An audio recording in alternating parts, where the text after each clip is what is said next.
Jadi buat sobat green, kami ada beberapa fitur. Salah satunya Go Greener Carbon Offset, itu udah di dalam aplikasinya Gojek. Jadi setiap GoRide, GoCar, GoFood order itu udah langsung bisa offset emisinya.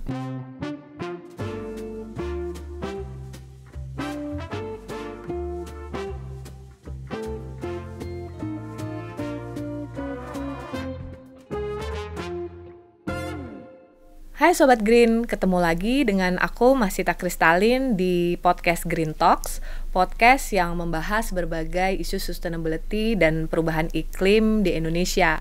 Nah, hari ini aku kedatangan teman spesial, Kak Tanah Sullivan, Head of Sustainability dari GoTo, ya? Goto? Dari GoTo. Hari ini kita membahas mengenai sebenarnya apa sih yang bisa dilakukan perusahaan teknologi, apalagi perusahaan teknologi yang bergerak di bidang transportasi. Ini tentu memiliki jejak karbon yang cukup signifikan ya. Kita sudah pernah membahas Scope 1, Scope 2, Scope 3. Mungkin hari ini kita dengar langsung nih dari Kak Tanah yang langsung ahlinya dan juga langsung implementasi di perusahaan ya. Halo Kak Tanah, apa kabar? Halo, kabar baik. Jadi tanah itu artinya tanah beneran ya? Tanah beneran. Pas sama sustainability. Cocok kerjaan banget. saya. Nah, boleh cerita sedikit gak Kak Tanah, sebenarnya kan kita sering dengar GoTo itu cukup aktif ya di bidang sustainability. Apa aja sih yang mungkin aku mau tanya balik dulu deh. Sebenarnya asal muasalnya GoTo sangat fokus di sustainability itu apa objektifnya atau apa yang menginspirasi dan mulai kapan? Oke, jadi sebenarnya dari awal insepsi GoTo sebagai perusahaan, sebagai ekosistem, prinsip-prinsip sustainability udah lumayan integrasi di dalam semua hal-hal operational atau bisnis kami. Dari awal ya? Betul, dari awal. Nah, pas saya masuk tahun 2020 dan membangunkan tim sustainability-nya, itu sebenarnya buat bikin strategi yang komprehensif saja dan juga untuk bikin target yang memang masuk dengan bisnis objektifnya GoTo. Jadi itu yang sebenarnya yang penting. Jadi kita bikin kayak payung strategi untuk semua inisiatif tentang lingkungan atau hal-hal sosial dan yang sudah dijalan di GoTo. I see. Nah, terus kita dengar ada 3 zeros ya, itu apa sih Kak? Jadi kita bikin di dalam strateginya itu kita bikin 3 zeros. Nah, itu target komitmennya GoTo. Ada pertama 0 emisi, zero emissions. Kedua 0 limbah, zero waste. Dan ketiga 0 hambatan, itu zero barriers. Untuk 0 emisi dan 0 limbah itu memang untuk bagaimana kami bisa mengurangi dampak ke lingkungan, jadi environmental footprint-nya GoTo sebagai perusahaan dan juga sebagai satu ekosistem. Yang ketiga itu zero barriers, itu lebih fokus ke hal-hal sosial.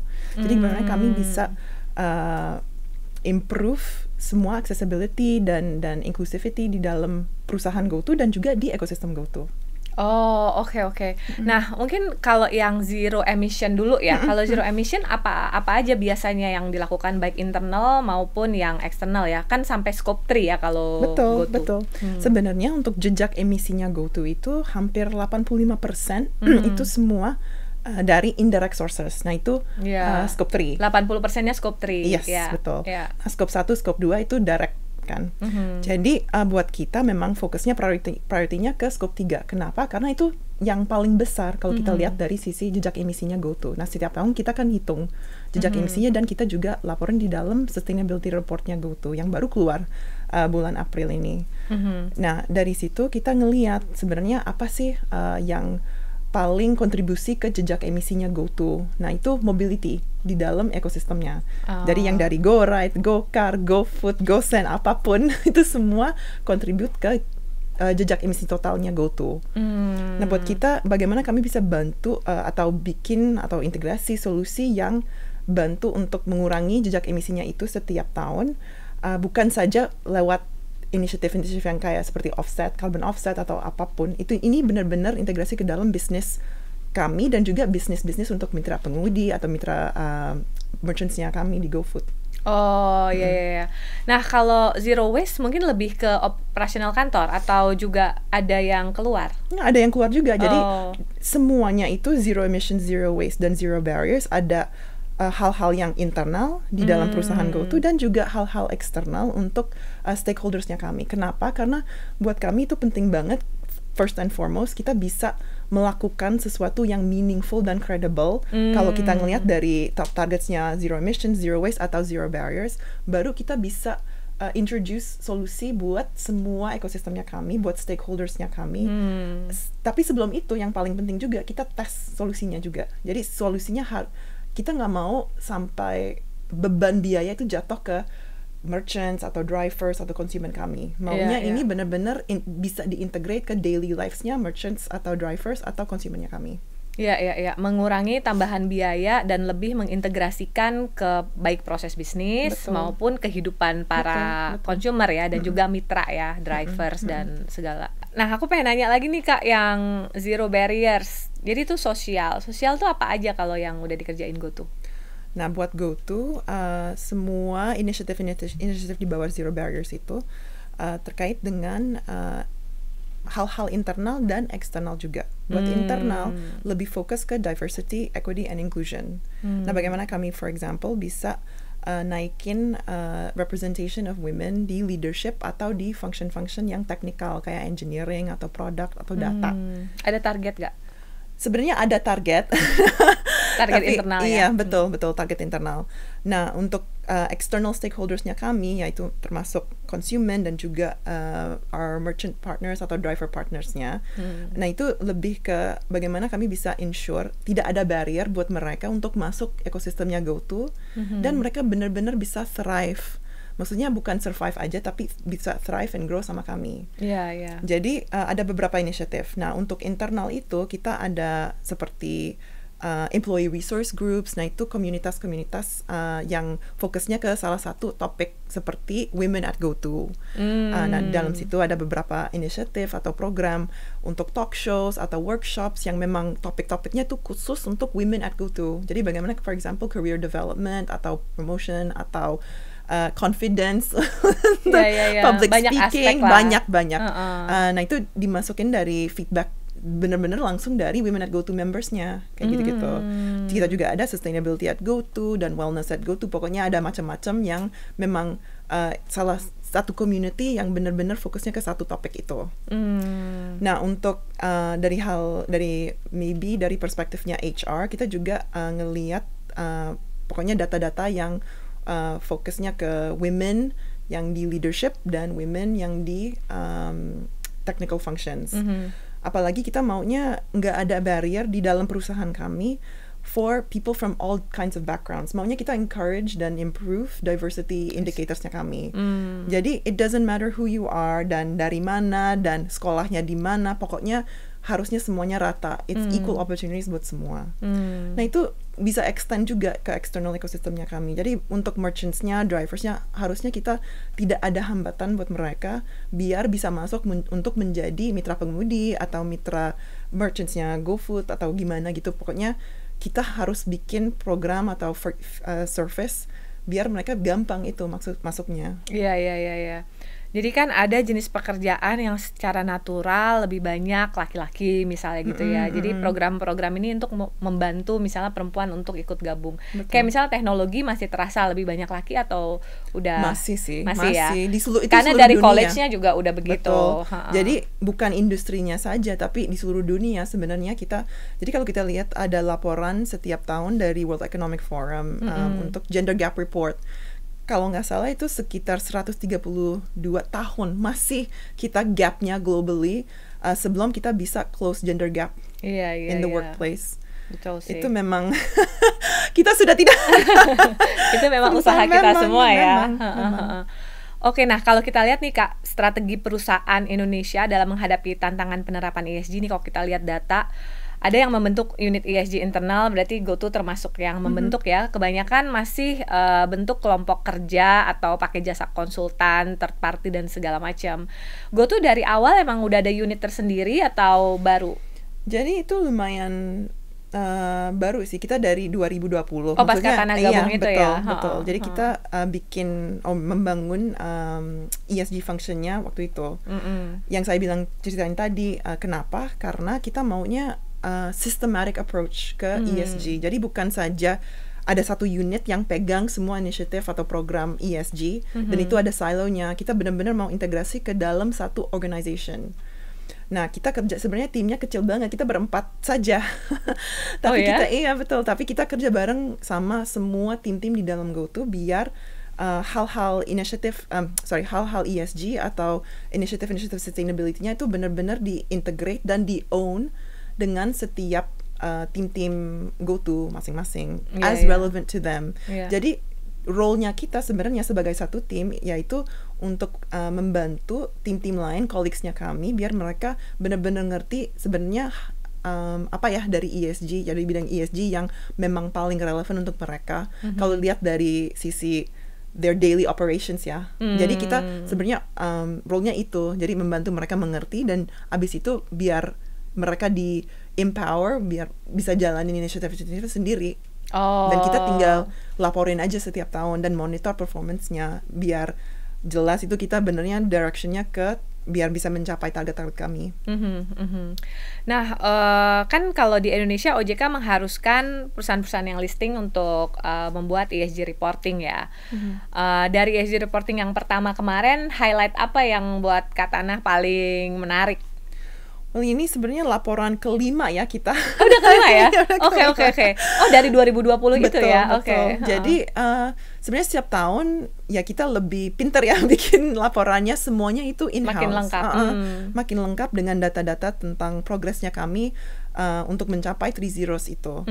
Nah, buat saya sih sebenarnya untuk tahun lalu highlights-nya ada banyak sih. Jadi kalau kasih contoh dari zero emisi, karena itu kita ada kalau nggak salah 3 kali lipat kendaraan listrik di dalam ekosistem GoTo yang pas kita pertama mulai ya transisi semua kendaraan listrik, karena targetnya kan sebenarnya buat semua kendaraan di ekosistem GoTo ditransisi ke kendaraan listrik. Targetnya ya. Sekarang udah berapa Kak? Jadi sekitar 6.500. I see. Berapa persen udah tuh?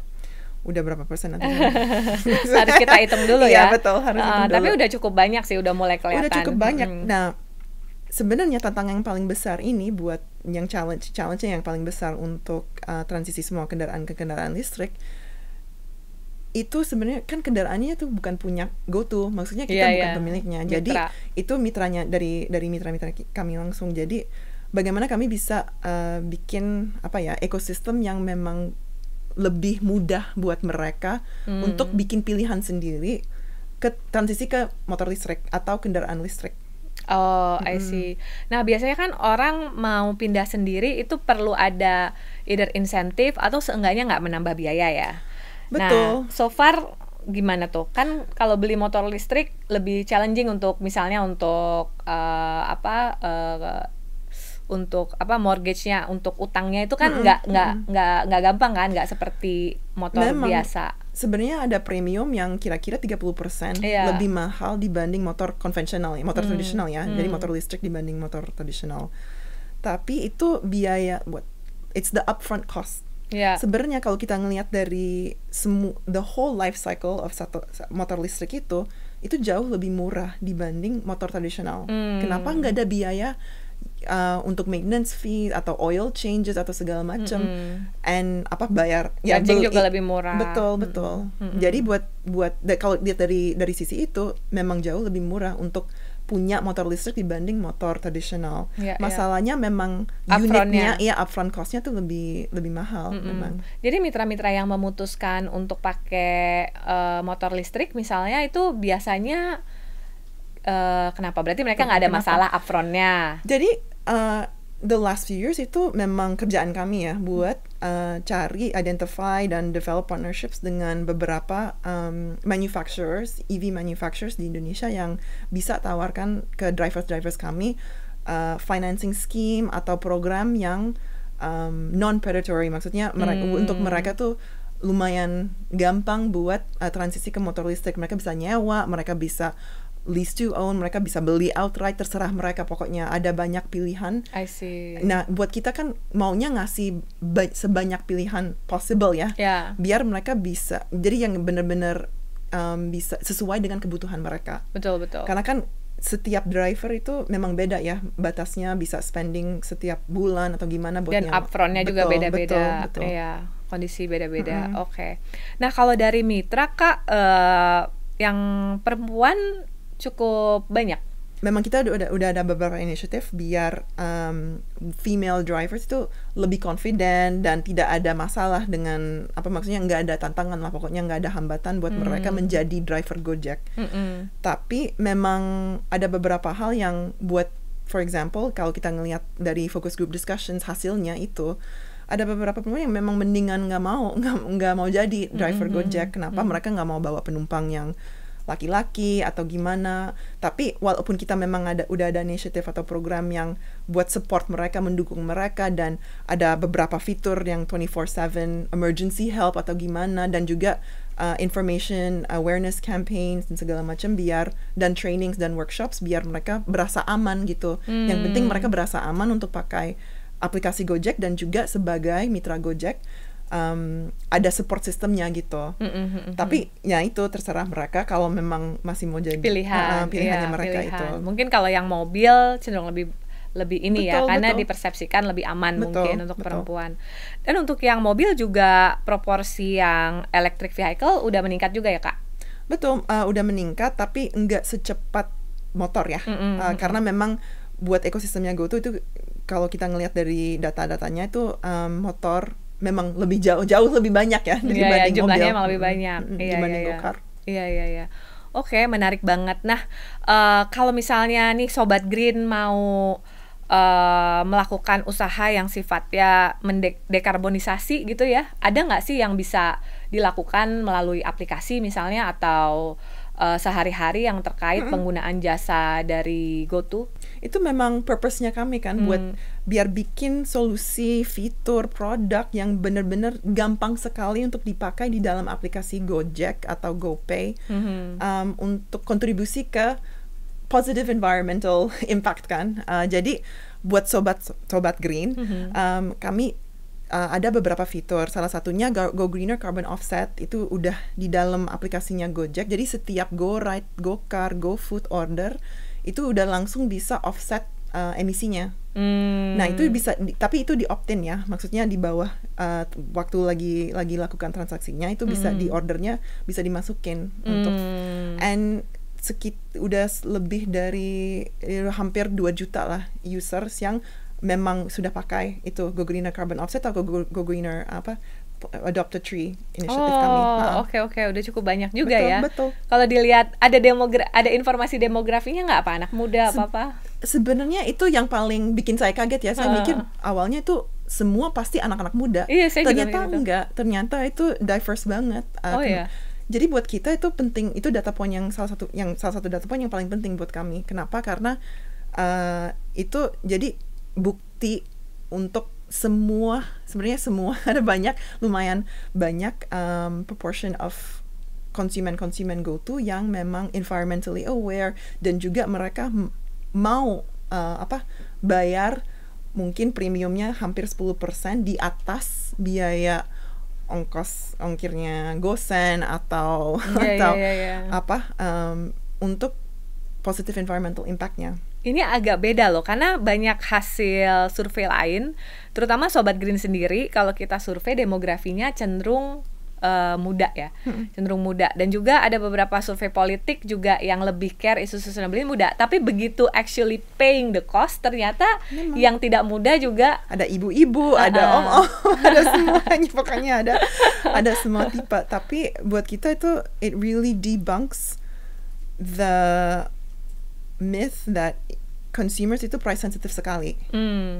Berarti mereka kalau dikasih pilihan memang mereka mau bikin action yang untuk pokoknya kontribut ke positive environmental impact-nya kami. Kalau yang Go Transit itu apa Kak? Jadi Go Transit itu jadi itu di dalam dari aplikasinya Gojek itu berhubungan dengan public transport. Nah buat kita itu seru banget sebenarnya, karena ada beberapa konsumen yang memang pakai lewat service-nya Go Transit itu, mereka bisa bantu untuk mengurangi jejak emisinya sendiri dan juga buat ekosistemnya GoTo. Jadi di tahun 2024 itu sebenarnya buat kami kita ngelihat datanya antara Go Transit dan Go Ride Electric. Jadi ada hubungannya. Bisa jadi sebenarnya Kak Shita kalau dari rumah mau bisa pesen Go Ride Electric langsung ke public transport hub-nya yang paling dekat ke rumah Kak Shita. Dan abis itu bisa ke kantor, kasih contoh, terus dari kantor pulang lagi sama gitu. Jadi sebenarnya jejak emisinya jauh lebih rendah dibanding kalau Kak Shita naik mobil sendiri. Iya. Oke. Jadi transitnya juga pakai elektrik, kemudian ke tempat public transport dan dari tempat public transport ke kantor juga mungkin perlu nyambung dengan electric vehicle lagi ya. Nah itu semua convenient sekali, itu di dalam satu order. Itu kalau semua konsumen atau 50% konsumen udah pengen beralih ke situ, secara kapasitas udah bisa catch up nggak tuh Kak? Kan tadi electric vehicle-nya juga pertumbuhannya masih ini ya, walaupun cepat tapi masih perlu catch up ya. Betul. Ya mungkin kalau di luar hub-hub yang memang sentral itu kayak seperti Jabodetabek atau segala macam, memang supply-nya kita masih lagi improving ya. Kita masih lagi growing supply-nya. Tapi sebenarnya buat kita dan kita ngelihat konsumen-konsumen yang sudah pakai Go Ride Electric, kalau kasih contoh, ini sekarang jadi defaultnya mereka. Jadi setiap kali pesen Go Ride itu mereka maunya motor listrik saja. And sampai sekarang kita tidak ada komplainnya sebenarnya untuk supply-nya, berarti memang masih cukup, masih cukup sesuai dengan demand-nya. Betul. Oke. Nah kalau aku balik sedikit ya, ini kan inisiatif yang GoTo udah cukup banyak. Aku pengen nanya, sebenarnya Kak Tana bisa cerita nggak dari segi perusahaan teknologi lah secara umum gitu, bagaimana sih kontribusi aksi perubahan iklim dan mungkin peluang sama tantangan ya? Jadi the first and most important thing buat kami yaitu kita sebagai perusahaan teknologi kita ada banyak banget datanya. Dan data itu hal yang paling penting untuk inform targetsnya kami dan juga untuk inform progressnya kami. Maksudnya membuktikan kita progressing towards our targets atau enggak.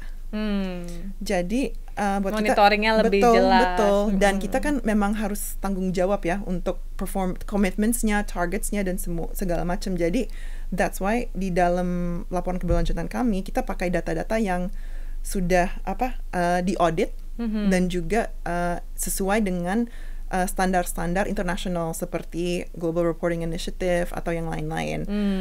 Itu penting sekali karena buat kami itu it's the difference between our report being a sustainability report atau yang credible atau a marketing brochure. Iya, betul. Nah, itu kan kalau dari segi peluang ya. Challenge-nya kalau perusahaan teknologi yang paling dirasakan. Waduh, banyak sekali sebenarnya. At least mungkin penyediaan listrik ya. Itu kan cukup besar ya, atau energi lah, kayak fuel dan segala macam, ketersediaan fuel yang lebih decarbonize misalnya. Jadi sebenarnya tantangannya tuh banyak sekali. Tapi yang paling konsisten itu semua tantangannya itu kita ada banyak dependencies. Maksudnya ada banyak variables yang eksternal. Kalau kasih contoh, untuk jejak emisinya kami itu kan kebanyakan dari external sources, maksudnya indirect sources. Jadi buat kita kan nggak bisa paksa semua konsumen, masa semua mitra pengemudi harus pakai motor listrik, enggak kan?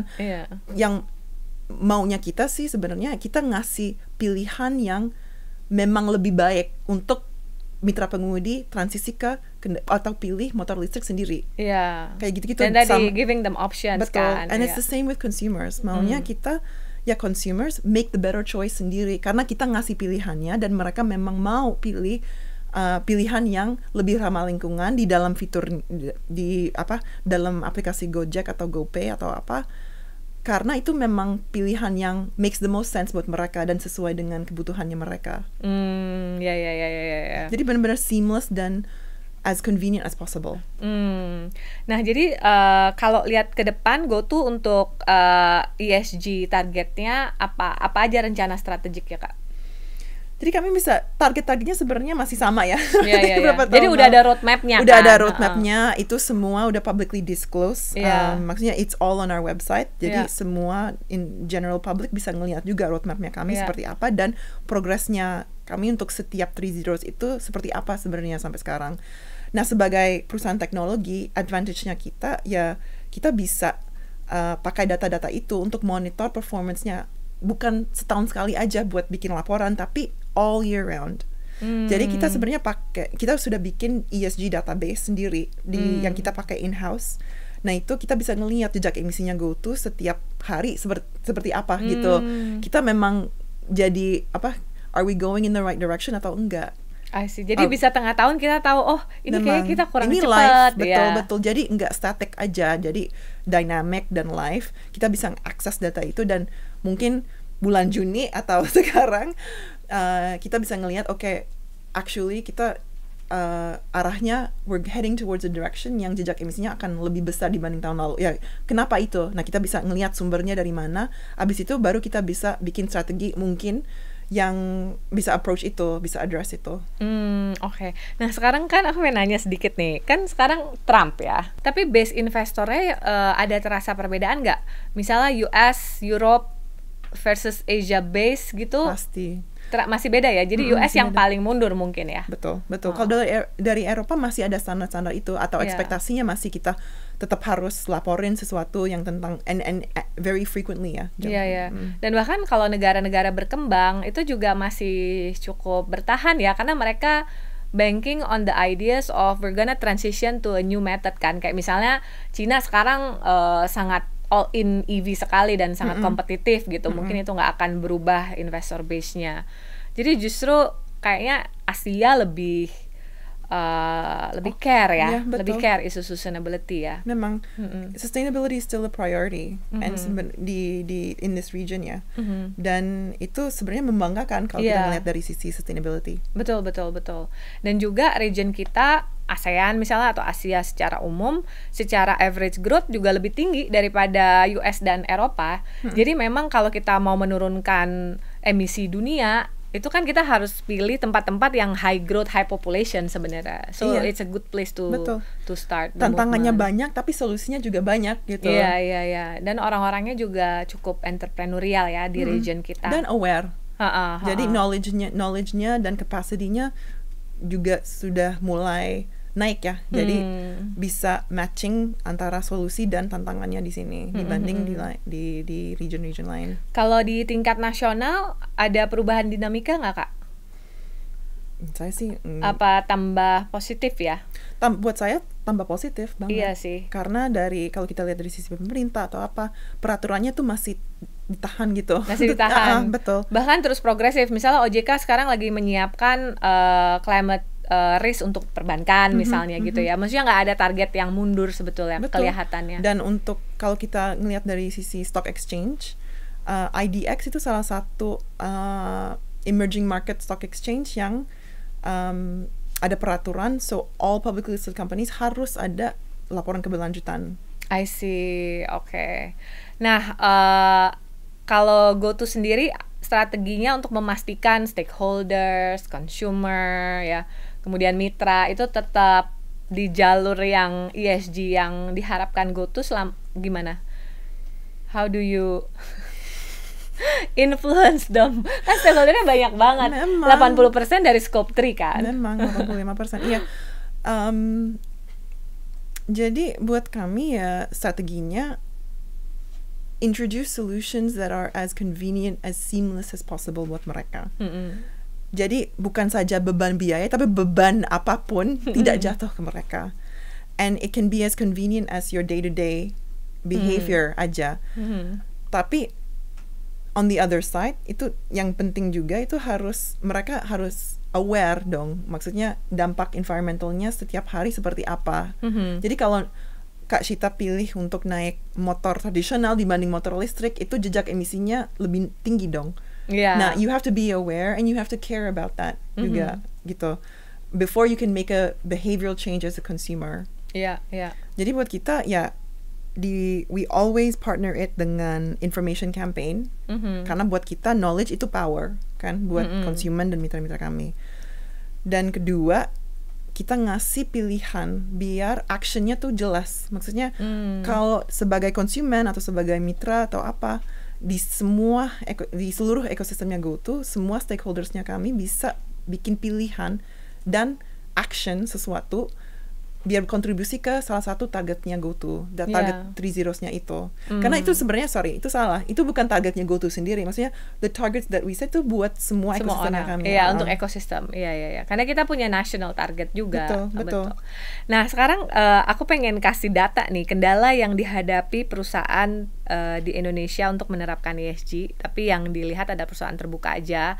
Pertama, dukungan dari pemerintah, biaya, yang 3 terbesar ya Kak, dukungan dari pemerintah, biaya, dan memenuhi indikator ESG. Kalau di GoTo sendiri apa yang dirasakan? Apakah dukungan dari pemerintah tetap menjadi kendala nomor 1? There's a lot of things that go into the formula. Buat saya bukan saja serapih itu ya. Iya. Maksudnya ya tanpa regulasi ya pasti industri tidak dipaksa itu buat ke arah lebih ramah lingkungan atau gimana. Maksud saya without the right regulations, companies or industry won't move that way themselves. Kan? Jadi so far buat GoTo, we chose to do this. Even at our own. Sebelum regulatory requirement. Betul. Jadi, tapi itu kalau kita ngeliat dari industry overall, ya mungkin kita salah satu perusahaan yang we sacrifice some things biar kita bisa bikin 3 zeros programnya kami, atau kita bisa invest di dalam initiative sustainability-nya kami. Tapi itu kenapa itu penting banget? Karena we feel that kita tanggung jawab, kita harus ada aksi untuk krisis iklim. Kita harus ada aksi untuk mengurangi limbahnya ekosistem. Kenapa? Karena TPA di seluruh Indonesia tuh udah penuh. Kita udah ada banyak masalah kan, maksudnya challenges-nya tuh kompleks sekali. Untuk hal-hal sosial juga, stakeholders yang di dalam ekosistemnya GoTo itu sebenarnya it's a great example of atau replika untuk the whole of Indonesia di dalam ekosistem GoTo, maksudnya out of all of our stakeholders. Jadi buat kami ya nggak ada pilihan lain. Kita harus bikin sesuatu yang dampaknya jelas itu positif untuk semua stakeholders kalau kita lihat dari sisi sosial atau lingkungan. Iya. Emang quite tough ya. Kalau Indonesia sendiri kan target net zero-nya 2060 atau lebih cepat. Jadi memang semakin dekat ke 2060, kalau kita transisinya mendadak, bisa ada dampak sebetulnya, bisa financial crisis sebetulnya. Betul. Karena akan banyak stranded asset, misalnya mobil-mobil yang tadinya masih ICE harus berubah jadi EV dan lain sebagainya. Jadi kita mau bantu stakeholders-nya kita untuk bikin transisi atau bikin pilihan dan transisi sendiri dari sekarang. Jangan tunggu sampai kita sudah sampai krisisnya gitu, crisis mode kan. Dan bahkan sekarang udah mulai kerasa sih. Kalau dulu kan climate change itu sesuatu yang agak-agak jauh dari kehidupan sehari-hari ya. Kalau sekarang kan dengan panas dan polusi, iklim yang berubah cepat banget terasa sekali kan. Jadi udah mulai menyentuh kehidupan sehari-hari gitu. Nah, sebelum kita berakhir, aku pengen katanya kasih call to action dong untuk Sobat Green, apa yang bisa kita lakukan sehari-hari mungkin. Nah, Sobat Green, di dalam aplikasi Gojek dan juga di GoPay sudah ada beberapa fitur yang memang biar kalian bisa action towards better, greener future. Dan itu yang saya ceritain tadi sebagai kalau apa dari Go Greener Carbon Offset atau Adopted Tree itu sudah di dalam aplikasinya. Jadi semudah itu, segampang itu udah ada sebenarnya. Dan ke depannya kita akan meluncurkan beberapa fitur-fitur baru yang khususnya untuk itu, untuk mengurangi jejak emisinya GoTo dan ekosistemnya.